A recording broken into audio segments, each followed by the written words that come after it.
Hello students, जिस तरह से मैंने कल आप लोगों को बताया था हिस्ट्री में कि आप लोगों का सब्जेक्टिव क्वेश्चन किस तरह से एग्जाम में पूछे जाएंगे, सारा का सारा सिलेक्टेड क्वेश्चन मैंने तैयार किया था। ठीक इसी तरह से मैं आज आपके सामने बताने वाला हूं पॉलिटिकल साइंस में किस प्रकार से फाइनल एग्जाम में क्वेश्चन पूछे जाएंगे। इसके रिगार्डिंग आज आप लोगों का पहला क्लास है।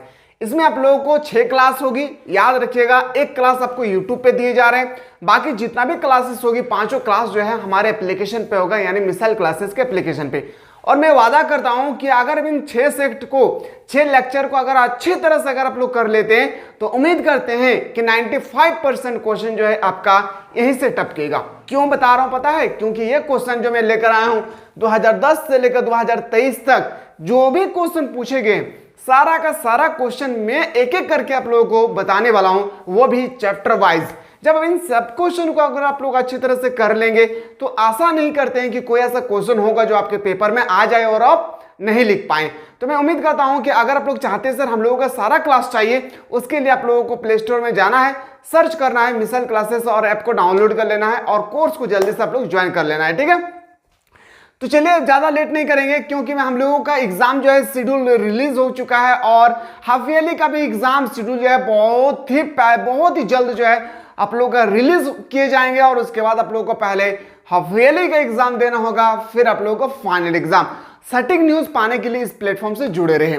चलिए मेरे लाल पहला क्वेश्चन पे आते हैं। मैं बात करूं आप लोगों का 6 लेक्चर, जिसमें से एक लेक्चर आप लोगों को मैं अभी याद रखें अभी प्रोवाइड कर रहा हूं। बाकी जो 5 लेक्चर होगी सारा का सारा होगा कहां पे सर?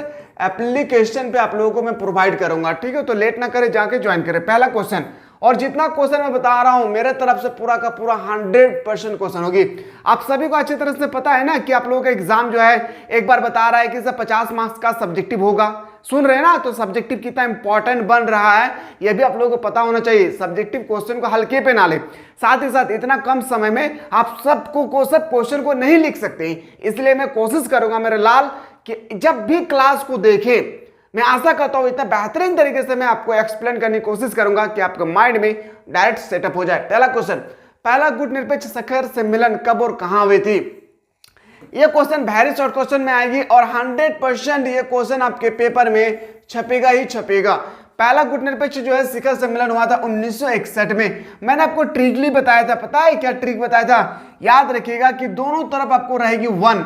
याद रखिएगा मैंने आपको ट्रिक बताया था कि जब भी बेलग्रेड की बात आए, जब भी बैलगाड़ी की बात आए तो बैलगाड़ी को हम लोग 15 रुपया देंगे। कितना रुपया?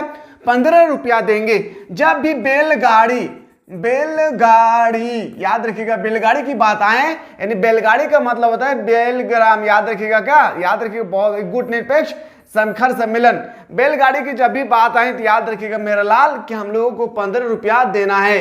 क्यों सर? 9 या 6 कितना हो जाएगा? 15 रुपया। बैलगाड़ी में इसलिए बोल रहा हूं क्योंकि ये बेलग्रेड में हुआ था। कहां पे? बेलग्रेड में हुआ था। ये भी आपको पता होना बहुत जरूरी है। शिखर सम्मेलन कब हुआ था? 1961 में। दोनों तरफ 1 रहेगा, दोनों को काउंट करेंगे तो 15 आना चाहिए। और इसके बाद आपको याद रखना होगा कहां पे हुए थे? बेलगाड़ी में, यानी बेलग्रेड में। आशा करते हैं लाइक करें अगर समझ में आ गया तो। गुट निरपेक्षता का क्या अर्थ होता है? गुट निरपेक्षता का अर्थ होता है गुट मतलब समझ में आ गया ना? गुट, हम लोग 2 3 4 भाई हैं, हम लोग एक गुट में शामिल है। यानी हम लोग हमारे परिवार में कोई भी हमला करे, हमारे चारों भाई मिलकर उस पर हमला करेंगे, उसको हम लोग बोलते हैं गुट। गुट एक तरह का बहुत बड़ी पावर है, ये भी याद रखिएगा। गुट निरपेक्षता का अर्थ है किसी भी गुट में शामिल ना होना और अपनी स्वतंत्रता नीति का अनुसरण करना। इसका मतलब क्या होता है समझिए, वो तो मैंने आपको बताया गुट। अब गुट निरपेक्षता का मतलब आपको पता होना चाहिए। देखिए गुट का मतलब मैंने आपको बताया, हम लोग 4 भाई हैं, उनमें से कोई भी हमारे ऊपर अगर हमला करते तो तीनों भाई मिलकर हम पे जो हमला करे उसको मार डालेंगे। लेकिन यहाँ पे आपसे पूछा कि गुट निरपेक्षता का अर्थ क्या होता है? सिंपल सा वे में समझिए, ये क्वेश्चन वेरी शॉर्ट में आपसे पूछी जाएगी और यही क्वेश्चन आपके फाइनल एग्जाम में 5 मार्क्स का पूछे जाएंगे। याद रखिए कैसे 5 मार्क्स का क्वेश्चन आएगा, पैसेंस बनाकर रखिए, मैं वो भी बताने वाला हूं। तो गुट निरपेक्षता का अर्थ है किसी भी गुट में शामिल ना होना। जैसे जब हमारी दुनिया पूरे जब 1945 में शीत युद्ध की शुरुआत हुई और 1991 में शीत युद्ध का जब अंत हुआ था सोवियत संघ के विघटन के बाद, उस समय पूरी दुनिया में 2 गुट जो है निखर कर सामने आई थी। कौन सा? तो बताएंगे सर, एक होगा हम लोगों का अमेरिका, दूसरा था सर सोवियत संघ। अमेरिका वाले कह रहे थे कि पूरे दुनिया का सभी छोटे छोटे देश हमारे पक्ष में आ जाए, जबकि सोवियत संघ वाले देश कह रहे थे कि सभी का सभी देश हमारे पक्ष में आ जाए। उस समय भारत याद रखिएगा, भारत एक ऐसा देश था जिन्होंने कहा था कि मैं ना तो अमेरिका के सपोर्ट में हूं, अब मैं ना तो रूस के सपोर्ट में हूं, मैं स्वतंत्र हूं, मैं गुट निरपेक्षता वाला देश हूं। याद रखिएगा, बहुत इंपॉर्टेंट चीज मैं बताया हूं, किसी भी गुट में शामिल ना होना, यानी किसी भी पक्ष को, किसी भी व्यक्ति के सपोर्ट में ना होना, दैट इज मीन्स ऑफ गुट निरपेक्षता। याद रखिएगा, आशा करते हैं वेरी शॉर्ट क्वेश्चन आप लोगों को समझ में आ रहा। और बात करें मेरे लाल की क्लास के बारे में, अगर आप लोग प्ले स्टोर में डाउनलोड नहीं किए मिसाइल क्लासेस, जल्दी से जाएं और आप लोग जल्दी से जाएं और मिसाइल क्लासेस के आपको प्ले स्टोर से डाउनलोड करें। डाउनलोड करने के बाद ये जो कोर्स है, जैसे ही आप लोगों को दिखेगी ये कोर्स, उसको आप लोगों को परचेस कर लेना है। यहाँ पे आप लोगों का 100% एग्जाम के रिगार्डिंग सिलेक्टेड क्वेश्चन अब प्रोवाइड किए जा रहे हैं हर एक सब्जेक्ट के लिए। जैसे हम लोग हिस्ट्री का शुरू हो चुका है और आज हम लोग जो पढ़ रहे हैं वो पॉलिटिकल साइंस का, उसके बाद हम लोग जियोग्राफी का भी होगा, उसके बाद सोशियोलॉजी, होम साइंस, साइकोलॉजी, जो भी आपका सब्जेक्ट है सारा का सारा सब्जेक्ट का मैंने टर्म 1 का 100% सिलेक्टेड क्वेश्चन, मैं टर्म 1 का 100% टर्म 1 जो आप लोग एग्जाम होगी, याद रखिएगा ऑब्जेक्टिव वाला, सारा का सारा सब्जेक्टिव ऑब्जेक्टिव क्वेश्चन का पूरा सिलेक्टेड क्वेश्चन मैंने डाल चुका हूं। आप लोग अच्छी तरह से जाकर देखें। एक टर्म में आप लोगों का जो क्वेश्चन पूछे जाएंगे, एक सब्जेक्ट में मैंने आप लोगों को 5 सेट प्रोवाइड किया हूं और एक सेट में आप लोगों को 40 क्वेश्चन पूछे जाएंगे, इक्वल टू मैं बोल सकता हूं 200 क्वेश्चन मैंने आप लोगों को ऑब्जेक्टिव के रूप में विद आंसर के साथ, विद टेस्ट सीरीज के साथ मैंने आप लोगों को प्रोवाइड किया हूं। जाकर आप लोग जो एप्लीकेशन वाले हैं वो जाकर देख सकते हैं।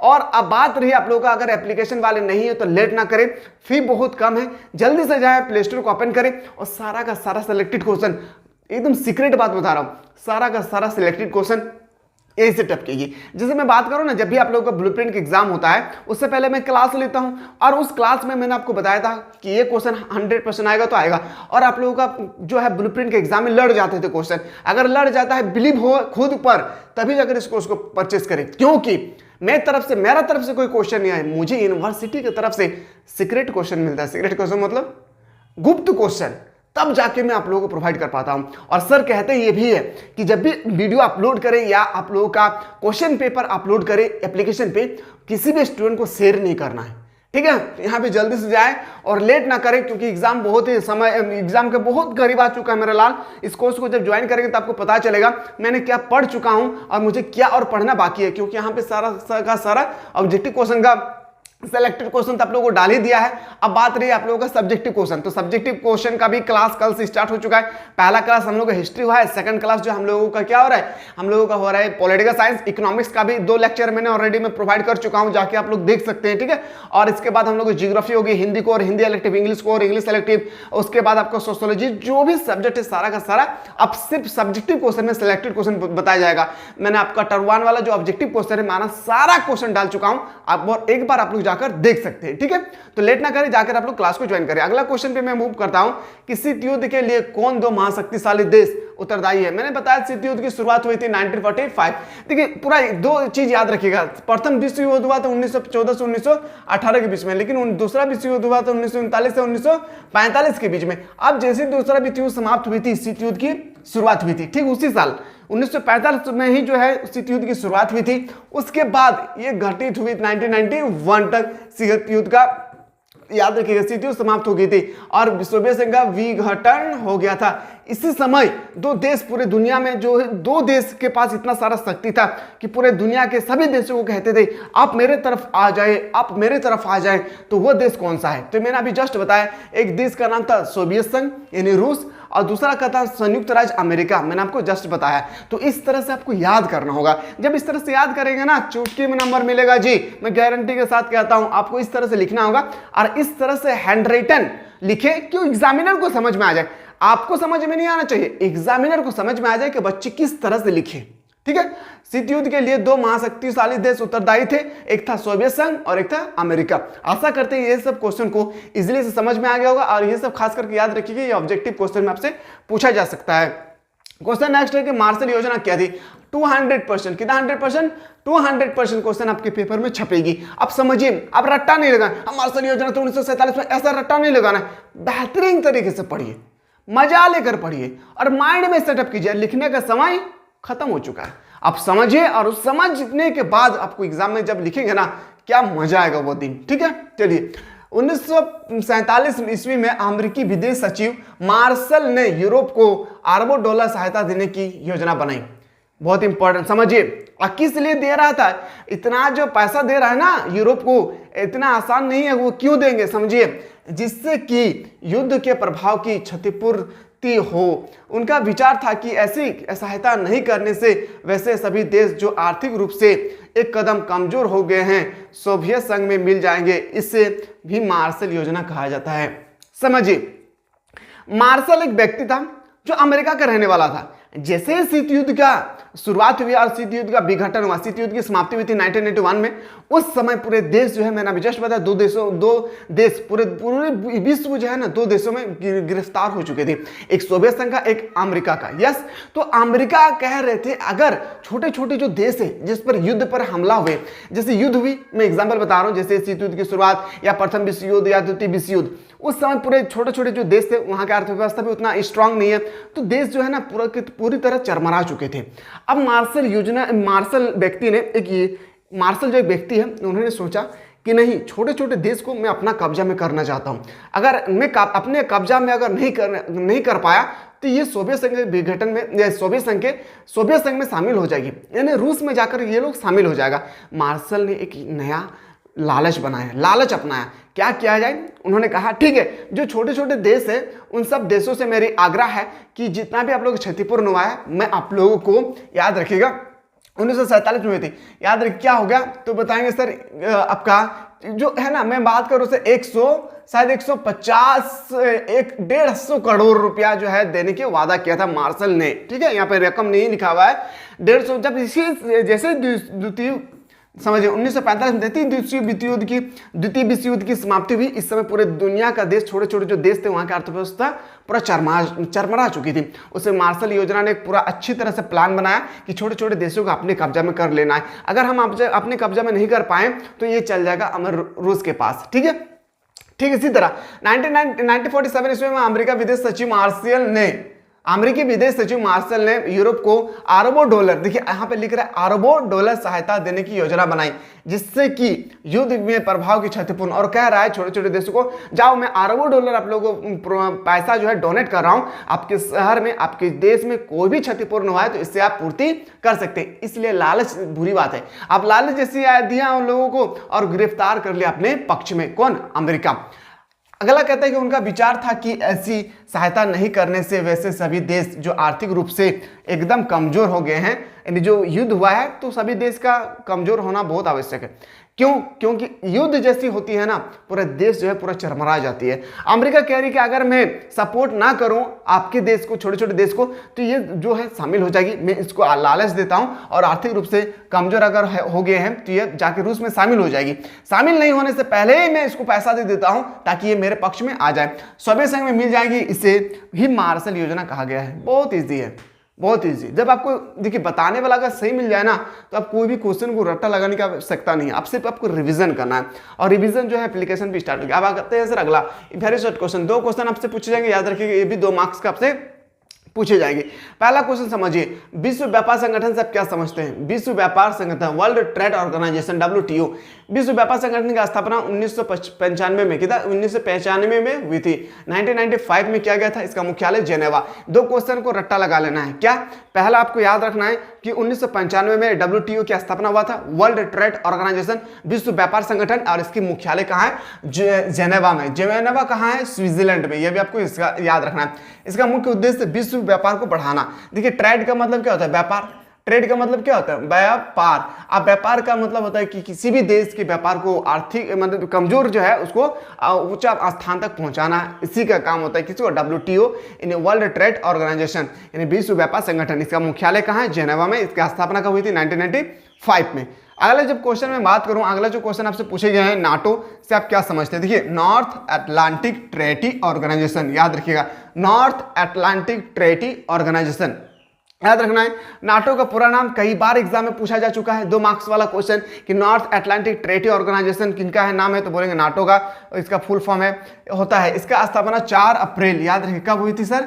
4 अप्रैल, याद रखिए 4 अप्रैल, याद रखिए शॉर्टकट में लिखिए 4 अप्रैल 1945 1949 में हुई थी, यानी 1949, 4 अप्रैल 1949 को हुई थी। इसका मुख्यालय बेल्जियम के ब्रुसेल में, याद रखिए कहाँ पे, बेल्जियम के ब्रुसेल में इसकी स्थित है। कई बार क्वेश्चन पूछा कि नाटो का मुख्यालय कहाँ है, तो बोलेंगे सर बेल्जियम के ब्रुसेल में। याद रख पाएंगे ना जी, इतना आसान चीज मैं बता रहा हूं, अगर तब भी अगर आप लोग याद नहीं रख पाएंगे तो फिर ये आपकी गलती है ना, तो आपको याद रखना होगा। नाटो से आप क्या समझते हैं, नाटो का पूरा नाम क्या है, ये क्वेश्चन 2 मार्क्स का 100% आपके पेपर में छपेगी। विश्व व्यापार संगठन से आप क्या समझते हैं, इसकी स्थापना कब हुई थी, इसका मुख्यालय कहाँ है, यही से क्वेश्चन तो आता है हर साल। ठीक है, ये सब क्वेश्चन को इजिली से आप लोगों को कर लेना है। अब बात करें से दूसरी दुनिया से आप क्या समझते हैं, ये क्वेश्चन आपके पेपर में 3 मार्क्स का पूछा जाए। कितना मार्क्स का, लाउडली एक बार मेरे साथ बोले, 3 मार्क्स का ये क्वेश्चन आपके पेपर में छपेगी। अगर अपने रिजल्ट में 3 मार्क्स को अगर अपने झोली में डालना चाहते हैं, इस क्वेश्चन को ध्यान से समझिए। दूसरी दुनिया किसे कहते हैं, वैसे देशों को दूसरी दुनिया का देश कहा गया है, ऐसे देश को हम लोग दूसरी दुनिया के देश कहा गया है जो समाजवादी गुट में शामिल था। इसका नेतृत्व समाजवादी सोवियत संघ गणराज्य कर रहे थे। मैंने अभी जस्ट बताया, जब भी गुट निरपेक्ष की सॉरी आपका दूसरी दुनिया की बात आए, आपको माइंड में डायरेक्ट सेटअप कर लीजिए किसके बारे में बोल रहा है, रूस के बारे में, यानी सोवियत संघ के बारे में। वैसा देश जो दूसरी दुनिया का देश कहा गया, वैसा देश जो दूसरी दुनिया का देश कहा गया किसको, जो समाजवादी सोशलिस्ट गुट में शामिल था। इसका नेतृत्व समाजवादी सोवियत गणराज्य कर रहा था। इसका नेतृत्व कौन कर रहा था, सोवियत संघ, यह भी आप लिख सकते हैं। पॉइंट 2, द्वितीय विश्व युद्ध के पश्चात, कब हुई थी द्वितीय विश्व युद्ध, लाउडली एक बार, 1945। द्वितीय विश्व युद्ध के पश्चात पूर्वी यूरोप देश सोवियत संघ के प्रभाव में आ गए थे। वस्तुतः सोवियत संघ ने इन्हें फांसीवादी ताकतों से मुक्त कराया था। इन्हें ही समाजवादी खेमे के देश का या दूसरी दुनिया कहते हैं। देखिए मैं बात कर रहा हूं ना आप लोगों का जो एप्लीकेशन वाले बच्चे हैं, क्योंकि कल से क्लास तो आप लोगों का यूट्यूब है, याद रखिए, YT मतलब यूट्यूब में तो क्लास नहीं होगा। ठीक है, तो जो एप्लीकेशन वाले बच्चे हैं, जो आपको ये कलर दिख रहा है मेरे लाल, इसका जो क्वेश्चन है ये मैंने ऑलरेडी प्रोवाइड कर चुका हूं। और 1-2 क्वेश्चन ऐसा होगा जो आपको देखने को मिलेंगे, जैसे कि मैंने आपको बात कर रहा हूं ये सब क्वेश्चन, एग्जाम्पल जैसे मैं बात कर ये क्वेश्चन, तो ये क्वेश्चन आपके पेपर में अगर नहीं है, यानी आपका नोट्स अगर नहीं मिला है, तो ये सब क्वेश्चन को ना लिख लीजिए। मैं इसलिए बोल रहा हूं ना क्योंकि एग्जाम के समय डायरेक्ट ही क्वेश्चन आएगा। बिलीव है तो आपको लिखना है, विश्वास नहीं है तो नहीं लिखना है। ठीक है, बाकी ये सब क्वेश्चन का मैंने ऑलरेडी PDF आप लोगों को डाल चुका हूं। ये जो क्वेश्चन ये सब जो देख रहे हैं रेड कलर वाला, ये सब मैंने ऑलरेडी डाल चुका हूं, तो जाके आप लोग देख सकते हैं।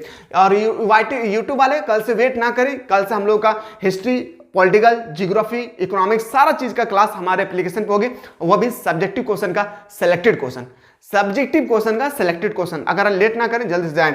पॉइंट 3, इस गुट का नेता समाजवादी सोवियत संघ गणराज्य था। इसमें इसके अलावा यूगोस्लाविया, चेकोस्लोवाकिया, पूर्वी जर्मनी, एस्टोनिया, ताल्वानिया आदि देश शामिल हैं। आशा करते हैं ये सब क्वेश्चन आप लोगों को इजीली से समझ में आ रहा होगा। अब मैं बात करूं अगला कि शॉक थेरेपी क्या है। देखिए अगर आपके पेपर में 2 मार्क्स का आ जाए तो इतना सारा लिखना है, यहां से आपको स्टार्ट करना है और यहां खत्म कर देना है। लेकिन यही क्वेश्चन अगर 5 मार्क्स का आ जाए आपके पेपर में, तो 5 मार्क्स का जैसी आएगी तो आपको थोड़ा सा लॉन्ग लिखना होगा, स्टेप बाय स्टेप लिखना होगा, वो भी नंबरिंग 1, नंबरिंग 2, नंबरिंग 3 करके। चलिए मैं अभी इसी वीडियो में आपको बताने वाला हूं 5 मार्क्स का क्वेश्चन आएगा। सबसे पहले समझिए शॉक थेरेपी क्या है। शॉक थेरेपी का अर्थ होता है आक्रमण करके उपचार करना, आक्रमण करके उपचार करना। अमेरिका पहले समाजवादी विचारधारा को मानने वाले गरीबी देशों पर आक्रमण करता है। देखिए मैंने आपको जस्ट बताया अमेरिका आज पूरे दुनिया का शक्तिशाली देश ऐसा नहीं है, पता है, इतना आसानी से शक्तिशाली देश नहीं है। और अमेरिका छोटा सा देश जापान को कितना परमाणु बॉम्ब फेंका होगा नागासाकी, हिरोशिमा में, सोचिए। आज अमेरिका को हम लोग बोलते हैं ना दुनिया का सबसे ताकतवर देश है, ऐसा नहीं है। ठीक है, ताकतवर देश के लिए उन्होंने कई देशों को पहले जलाया है और इसका असर तो पड़ेगा, क्योंकि भगवान जो है ना, भले हम और आप अंधा बनकर इंसाफ कर सकते हैं, लेकिन बैठा हुआ ऊपर में भगवान जो है ना, हमेशा जो है वो सच के साथ होते हैं। आज भले आपने मतलब अमेरिका ने आज जापान पर परमाणु बम गिरा दिए हैं, लेकिन एक जमाना ऐसा भी आएगा जहां पे अमेरिका का तहस नहस हो जाएगी। वो सोचते हैं ना मैं दुनिया का सबसे बड़ा ताकतवर देश हूं, एक दिन ऐसा समय आएगा कि वो सबसे कमजोर देश बन जाएंगे। ठीक है, यहाँ पे वही चीज बता रहा है। शॉक थेरेपी का अर्थ होता है क्या, किसी भी देश को जाकर हमला करना, किसी भी देश को जाकर हमला करना और उसका उपचार करना। मैं एग्जांपल दे रहा हूं, आपको समझ में आ जाएगा। जैसे मैं एग्जांपल बता रहा हूं, मैं आपसे, हम और आप क्या है, फ्रेंड है। ठीक है, हम और आप फ्रेंड है। अब क्या हुआ ना, मैं पूरा, आप लोगों का क्या है, पूरा गहराई फ्रेंड है। अब क्या हुआ कि मैंने किसी कारण से, कुछ कुछ थोड़ा सा नुक्स निकले आपका और मुझे बुरा लगा। मैं क्या क्या हूँ, देखिए इतना गहरा फ्रेंड को कैसे तोड़ा जाता है। मैं क्या क्या हूँ, किसी आदमी को बोल दिया हूँ कि ये मेरा जो ये दोस्त है ना, इसको सारा रात को कल तुम मार के खत्म कर देना इसको, ठीक है। अब ये क्या किए हैं, आपको जाके मार रहा है, पूरा आपको मार रहा है, पूरा मार रहा है। उस समय हम जाकर पहुंचे, अरे आप क्यों मार रहे हैं इसको, क्यों मार रहे हैं, कुछ नहीं बताया, वो दौड़कर भाग गए। जबकि मरवा रहा था कौन, मैं मरवा रहा था। उनको परमिशन मैंने दिया कि जाकर उनको मारिए, मैं परमिशन दिया उनको, ठीक, तभी जाकर वो मार रहे थे आपको।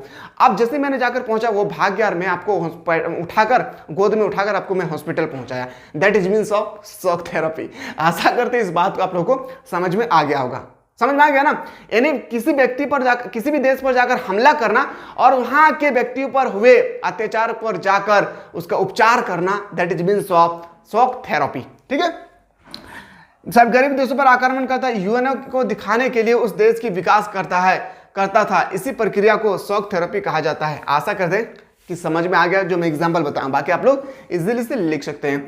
अब आता है सर अगला क्वेश्चन की पेरेस्ट्रोइका और ग्लासनोस्त। देखिए ये ग्लासनोस्त है, ये इंग्लिश मीडियम है तो देख लीजिएगा एक बार। पेरेस्ट्रोइका और ग्लासनोस्त रूस के राष्ट्रपति मिखाइल गोर्बाचोव द्वारा चलाया गया था। किसके द्वारा, पेरेस्ट्रोइका हो या ग्लासनोस्त हो, याद रखिएगा रूस के राष्ट्रपति मिखाइल गोर्बाचेव, क्या हो जाएगी सर, मिखाइल गोर्बाचेव के द्वारा चलाया गया अभियान था। इसमें कहा गया कि हम व्यवस्था को सुधारना चाहते हैं। इसमें यह कहा गया, कौन, मिखाइल गोर्बाचेव द्वारा, हम व्यवस्था को सुधारना चाहते हैं, रूस के साथ कोई भी देश आकर व्यापार कर सकता है। देखिए कितने चालाक देश है, बोल रहे हैं क्या कि कोई भी देश आकर हमारे साथ कंबाइंड होकर व्यापार कर सकते हैं, या कोई भी देश आकर हमारे धरती पे, हमारे जमीन पे आकर वो व्यापार कर सकते हैं, इससे उसके देश की प्रॉफिट होगी। वही कह रहे थे, ये सब चालाक व्यक्ति है, ठीक है। रूस के साथ कोई भी देश आकर व्यापार कर सकता है, कौन, खुले चैलेंज दिया मिखाइल गोर्बाचेव ने। लेकिन रूस की अर्थव्यवस्था में सुधार नहीं कर पाया, जिसके कारण पेरेस्ट्रोइका और ग्लासनोस्त नामक योजना विफल हो गया, जिसके कारण 1991 में रूस का विघटन हो गया। यह होता है पेरेस्ट्रोइका। आशा करते हैं इसको समझ में आ गया होगा आप लोगों का। अब मैं बात करूं अगला क्वेश्चन कि सोवियत संघ के विघटन के क्या परिणाम है। जो सोवियत संघ है इसके विघटन का क्या परिणाम हुआ है। देखिए सोवियत संघ जो थे, समझिए इसका परिणाम पतन का निम्नलिखित कारण था, जिससे मैं आपको 5 विवरण लिखना है, क्योंकि ये क्वेश्चन आपके पेपर में 5 मार्क्स का पूछा जाएगा, तो 5 को आपको अच्छी तरह से कर लेना है। देखिए पॉइंट नंबर जो 1 है ना, समझिए इसका अच्छा परिणाम यह रहा कि दूसरी दुनिया के पतन से शीत युद्ध का अंत हो गया। दूसरी दुनिया के पतन से शीत युद्ध का अंत हो गया, विश्व में संघर्षों और तनाव का अंत हो गया। जैसे 1945 के बाद शीत युद्ध की शुरुआत हुई, 1991 तक शीत युद्ध की समाप्ति हुई। उस दौरान कितना युद्ध हुआ होगा, कितना देशों की जान माल की क्षति होगी, कितना व्यक्ति को मार दिए गए हैं। तो ये जैसे सोवियत संघ का विघटन हो गया, अब ये जो है रुक गया, कौन, युद्ध भी खत्म हो गया, व्यक्ति को जो मारे जा रहे थे वो भी नहीं छोड़ रहे, वो भी छोड़ दिए गए, जिसकी अर्थव्यवस्था चरमरा चुकी थी वो भी थोड़ा थोड़ा उभर कर सामने आने लगे। ये पहला परिणाम है, ये पहला रिजल्ट था, ठीक है। हथियारों के होड़, परमाणु हथियारों का संचयन और सैनिक गुटों का विभाजन समाप्त हो गया। यानी हथियारों का होड़ लग गया। हथियार मतलब होड़, जैसे ये हथियार है, अब युद्ध नहीं होगा, सभी देश क्या करेंगे, अपना अपना हथियारों को एक जगह जमा करेंगे ना। सब जगह पे तो हम लोग हथियार को नहीं रख सकते। एक ऐसा जगह होगा पूरे दुनिया में, पूरे भारत में हो या पूरे अमेरिका में हो या पूरे रूस में हो, एक ऐसा जगह होता है जहाँ पे हथियारों को रखा जाता है। तो हथियारों को जब हम लोग रखते हैं तो हथियारों का होड़ लग गया। क्यों? क्योंकि हम लोगों को तो अब युद्ध नहीं करना है। तो इस तरह से बोल सकते हैं पॉइंट नंबर 2 को समझिए। हथियारों को होड़, परमाणु हथियारों का संचयन, परमाणु बम भी फेंके जाने लगे थे, जैसे जापान में एग्जाम में बताया था। सोवियत संघ का विभाजन समाप्त हो गया, इसमें बहुत सीमा तक शांति स्थापित हुई। सोवियत संघ के विघटन के बाद पूरी दुनिया में धीरे धीरे क्या होगी, समाप्ति कायम होने लगा। पॉइंट नंबर 3 में आते, विश्व राजनीति में शक्ति संबंधों में परिवर्तन आया और परिणाम स्वरूप विचारों और संस्थाओं के अपेक्षित प्रभाव में भी अंतर आया। महाशक्तियों के रूप में सोवियत संघ का विघटन हो गया और अमेरिकी अकेला महाशक्ति के रूप में कायम हुआ।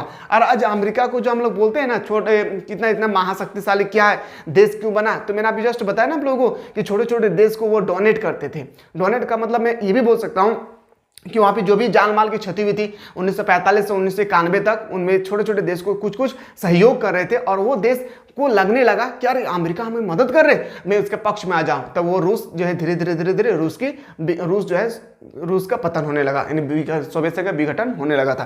पॉइंट नंबर नेक्स्ट, अमेरिका के पूंजीवादी अर्थव्यवस्था के समर्थक होने से अंतर्राष्ट्रीय स्तर पर इसको बढ़ावा मिला। पॉइंट नंबर 5 है, पूंजीवादी की समर्थक संस्थाएं विश्व बैंक और अंतर्राष्ट्रीय मुद्रा कोष जैसे संस्था विभिन्न देशों की शक्तिशाली सलाहकार बन गए। तो इस तरह से आपको इजिली से लिखना है। अब मैं बात करूं आप लोगों का अगला क्वेश्चन पे। देखिए मैं अगला क्वेश्चन में बताने वाला शॉक थेरेपी, यानी याद रखिएगा 5 मार्क्स का। मैंने अभी जस्ट बताया कि आपको 2 मार्क्स का कैसे क्वेश्चन आएंगे, 5 मार्क्स का कैसे क्वेश्चन आएगा, मैंने ऑलरेडी आप लोगों को बता चुका हूं। देखिए सोवियत शॉक थेरेपी की थी, मैंने जस्ट बताया ना कि किसी भी देश को जाकर हमला करना और हमला करवाना और उस देश पर जाकर बताना कि अरे कौन मारा है आपको, अरे कौन मार दिया आपको, और उसको जाकर मदद करना, यानी उपचार करना, that is means of shock therapy. मैंने अभी जस्ट बताया। साम्यवाद के पतन के बाद पूर्वी सोवियत संघ के गणराज्य एक साम्यवादी समाजवादी व्यवस्था से लोकतांत्रिक पूंजीवादी व्यवस्था तक के कष्टप्रद संग्राम से होकर गुजरे। मध्य एशिया के गणराज्य और पूर्वी यूरोप के देशों में पूंजीवादी के आक्रमण का जो विशेष मॉडल अपनाया गया, इसे ही हम लोग बोलते हैं सोवियत थेरेपी के नाम से हम लोग जानते हैं। पॉइंट 1, शॉक थेरेपी के बड़े ही गंभीर परिणाम निकले। इसके कारण रूस का पूरा राज्य नियंत्रित औद्योगिक ढांचा चरमरा गई। पॉइंट नंबर नेक्स्ट है कि सामूहिक खेती की प्रणाली समाप्त हो चुकी थी और लोगों की खाद्य सुरक्षा मौजूद नहीं रह गई थी।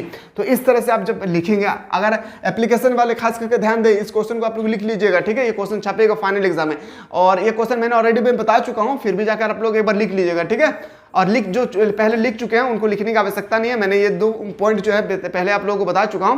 जाकर इजीली से आपको सबसे पहले ये क्वेश्चन को कर लेना है। अब बात करते हैं सर अगला क्वेश्चन। देखिए अगला क्वेश्चन जाने से पहले अगर आप लोग चाहते हैं सर हम लोग का सिलेक्टेड क्वेश्चन चाहिए, देखिए एग्जाम तो बहुत नजदीक है, लेकिन अगर आप लोग चाहते हैं सर मैं चैप्टर बाय चैप्टर अभी पढ़ूं तो फिर संभव नहीं है, इसीलिए सिलेक्टेड सेट को पढ़ना बहुत जरूरी है। जैसे मैंने आपको टर्म 1 में हर एक सब्जेक्ट में 5-5 सेट प्रोवाइड कर चुका हूं, ठीक है। एक सेट में 40 क्वेश्चन होगी और इसी तरह से आप लोगों को 200 क्वेश्चन प्रोवाइड किया गया। आशा करते हैं सारा का सारा क्वेश्चन याद रखेंगे, यहीं से आपके पेपर में टपकेगी।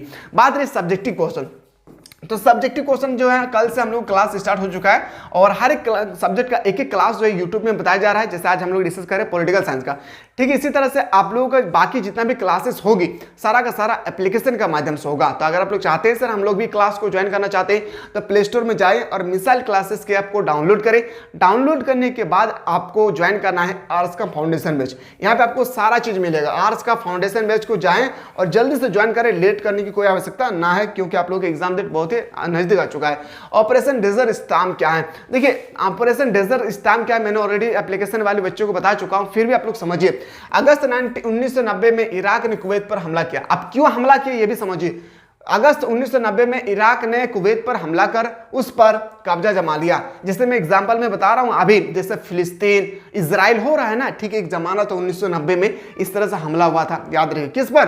कुवैत पर। किसने किया था? इराक में किया था, ठीक है, समझिए। और कौन बचाने आया था, कौन हीरो था इस फिल्म का, ये भी मैं बताने वाला हूं, समझिए। और ये क्वेश्चन आपके पेपर में 3 मार्क्स का आएगा। अगस्त 1990 में इराक ने कुवैत पर हमला कर उस पर कब्जा जमा लिया, जब इराक को समझाने बुझाने तमाम राजनीतिक प्रयास विफल रह गए। देखिए जो कुवैत है ना, एक देश का आप नाम सुनेंगे, एक संगठन का, UNO, United Nation of Organization, याद रखिएगा। ये उन्होंने कहा कि देखिए इराक जी आप जो कुवैत पर हमला कर रहे हैं ना, ये बिल्कुल गलत है। इराक को बहुत सारे देशों ने समझाया बुझाया, हर एक संधि जो हुई थी, संगठन हुई थी, संगठन वासियों ने भी जाकर इराक वालों को समझाया, लेकिन इराक वाले नहीं समझ में आए और उन्होंने लगातार जो है कुवैत पर हमला करते रहे। तो हमला कर दिए। आप क्या, वो कुवैत पर हमला कर उस पर कब्जा जमा लिया।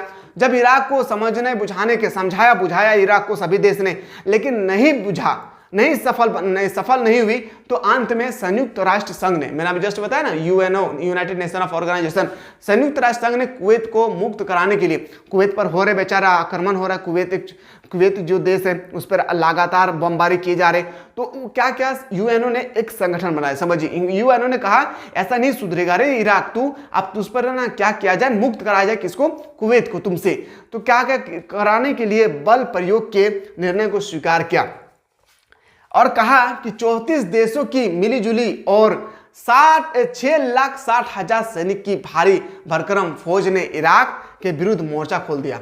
अब बोला यूएनओ की ऐसा तो आप सुनेंगे नहीं, मैंने आपको बहुत समझाया बुझाया, उन विफल हो गई। अब मैं एक संगठन बना रहा हूं 34 देशों का, जिसमें 6,60,000 सैनिक होगी।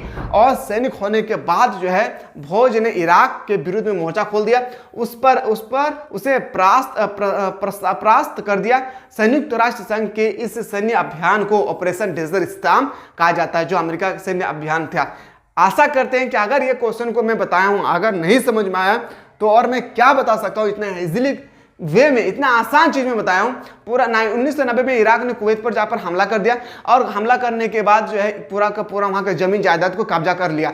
कब्जा करने के बाद जब लगातार बमबारी किए जा रहे थे कुवैत पर, तो यूएनओ ने बहुत समझाया इराक को, फिर भी नहीं सुना। तो इराक को, कुवैत को मुक्त कराने के लिए यूएनओ ने एक संगठन मोर्चा निकाला, जिसमें 34 देश शामिल थे।